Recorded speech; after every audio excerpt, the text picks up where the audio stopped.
Hello YouTube, it's Carlos the Rook, and I'm bringing you round 5 that I played in the World Open 2026 last weekend.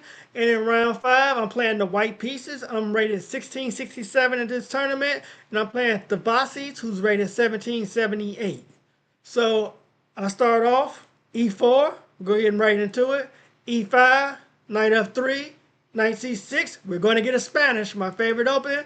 Bishop B5, A6 challenging the bishop. The bishop falls back, knight F6, developing the knight and putting pressure on the E pawn.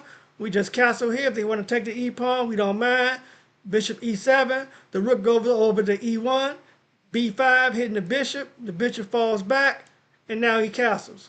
So here I play A4. I didn't want to go to the C3 into the anti-marshal. I go A4 right away, and he goes B4.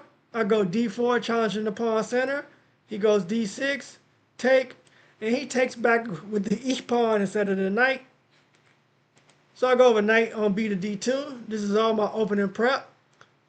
And here he goes Bishop G4, a move that's not in my prep. So now I'm out of prep. So I figured the best move was H3, challenging the bishop, and it is.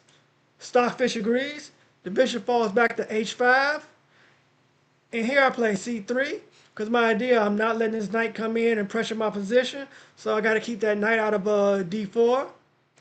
He takes, I take back, and the knight is restricted. That's the whole idea. And now he moves over to rook B8. And I go queen c2. I want to break this pin that was on my queen and have it so my knight is free to move if need be. And here he goes bishop d6. I'm not sure exactly what that does. Maybe he wanted to move this knight over to a5 and hit the bishop, and he wanted to protect his pawn. So he just turned his bishop into a tall pawn. And here I go knight h4. I was seeing that if the knight takes on e4, my rook can take back, so the queen is not really hitting it. So I made sure I had that. And here you go, bishop g6, because my idea was to go knight f5, and he's just stopping that idea. So I captured the bishop. I didn't have to capture right away. The bishop's not going anywhere. I could have developed or do something else. So he captured back, and now I go knight f3. I'm just developing my pieces, putting the knight back where the other knight was. And now you go knight d7. His idea is to bring the knight over to the queen side and try to take advantage of some of the weaknesses on the queen side. And here, Stockfish likes bishop c4. It wants bishop c4, knight a5, bishop captures a6. That's what Stockfish wants.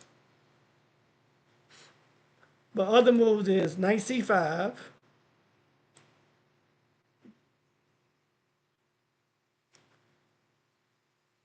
now it's fluctuating between bishop g5 and bishop e3 and a5 on which is the best move.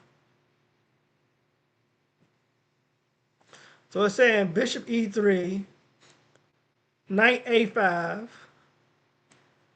bishop a2, and then it went black to play queen e8.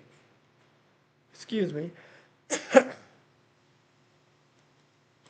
then bishop d5 for white. This is what Stockfish wants. But I played knight g5 in this position, and I just wanted to put pressure on the f7 square, develop my bishop, maybe lift a rook up, and just start running the h-pawn down in the file. Just want to put some pressure down. And here he played knight c5, hitting the bishop. I faded the bishop back to a2. Here Stockfish wants queen e8. However, he played queen f6, and this gives me an immediate advantage of 2.11 in the position. And the reason it gives me an advantage, now I'm thinking queen e2. I want to get my queen to g4 and then over to h4 and threaten the mate and just see if black defense can hold. Queen e2. And here, I think his idea was knight e6, knight captures, queen captures, and then he loses this a6 pawn.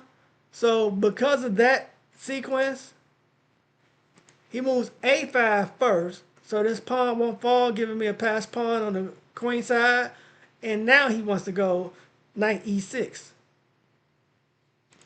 However, with queen g4, I'm stopping knight e6. So now you can't do knight e6 because I got that square protected 3 times and you only got to protect it once. And my idea is still queen h4 threatening the mate. Now, here I thought he could have several moves. The first move I considered was knight b3, hitting the rook, and I can still go over here threatening the mate. The rook moves, and then I have to take with the bishop. The rook takes back. I got queen h7 check, king f8, queen h8 check, king e7, and the rook will fall. So hold on. Let's go rook here.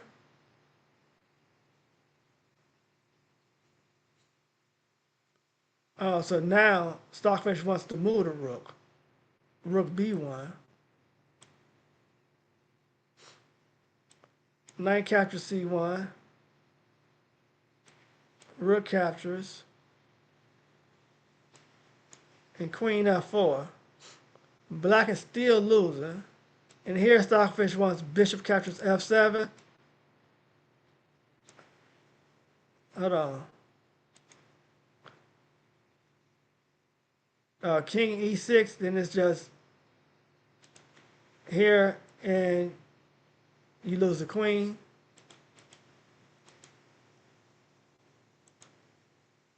So black will have to give up the queen. You might as well get 2 pieces for it.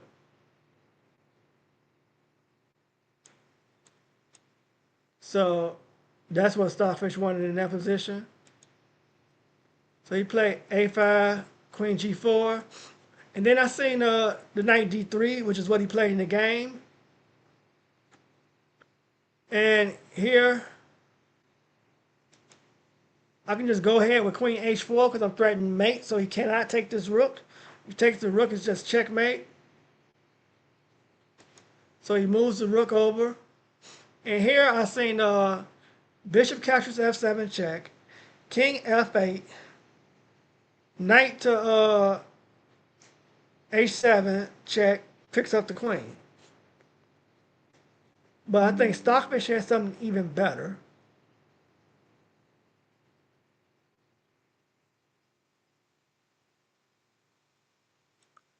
Bishop captures f7.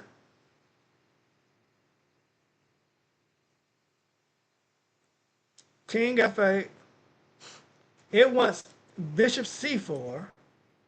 It don't want me to get the queen. It wants bishop c4 hitting the knight.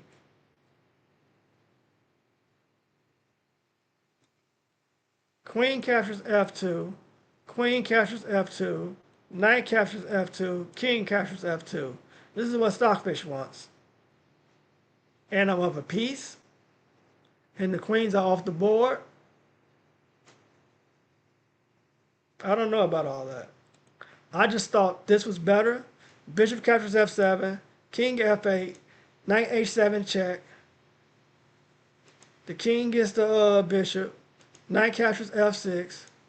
Knight captures e1. And then I save the knight by going to d5. So my knight is still alive. And I got the queen for a rook and a bishop. So this is the line I went to. It's completely winning, but Stockfish wanted a different line. So he goes knight d3. And I save the bishop. Bishop to e3. The rook comes down to b2. He's trying to pressure on f2. But I got it protected twice, so that's good. And here I go queen g4. I wanted to hit the rook. So I'm hitting the rook. I'm also threatening on coming into the d7 square check and picking up the knight. So it's a double threat.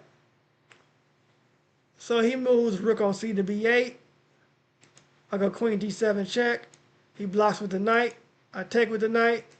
He takes with the bishop. And I capture his knight on the d file. And here, Tavasi resigned, and I end up winning the game. Uh, what round is this? I think this is. Hold on, let me see. Round five. Round five. So after 5 rounds, I got 4 wins, 1 loss. So I'm doing really, really good. It's 4 games left in the tournament. Come back and tune in and see how I do for the rest of the games. It's $15,000 on the line. Thousands of people here playing in DC. This is an amazing tournament. It was a great experience. Thank you for watching. Hit the like button if you haven't already. Subscribe to the channel. It's absolutely free. Tell all your friends and family about it, and let's grow the channel. Have a nice day. Bye.